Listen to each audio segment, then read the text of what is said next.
for strippers. So if we're going to talk about polls, we can't name a poll. We don't know the poll. Polls are for strippers. It is July. Polls are not any factual indicator. Whomever would be taking over for Joe Biden's place, if this were to happen, whoever would take their place, what field offices do they have out right now?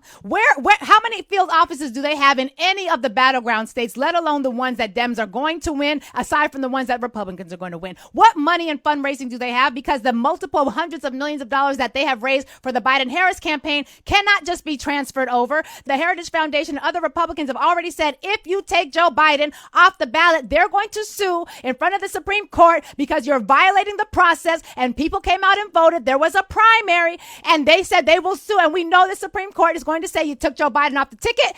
This is no longer a valid ballot. What are we talking about? Stop paying attention to polls. The only people who should be paying the polls are the cast of P-Valley, my favorite show, which is not right now airing, and I'm very upset about it. So I need us to, if you're going to call and say we got to replace Joe Biden, tell me with whom and tell me the procedure that it can happen, because according to my reading of the rules, it is not happening. Now, if something, as Dr. Greg Carr said, God forbid something were to happen to President Biden, then that might toss the assessment. But quite frankly, I don't think anybody should be talking about replacing Joe Biden, because every single time that has happened, the person or the party that did that lost the election. There is history, there is procedure, there are rules, and then there's just the practical reality. How quickly can this new person staff up a legal team to handle all of the cases coming in all of the 50 states that the Republicans are going to launch because of this manipulation of the process? We got to think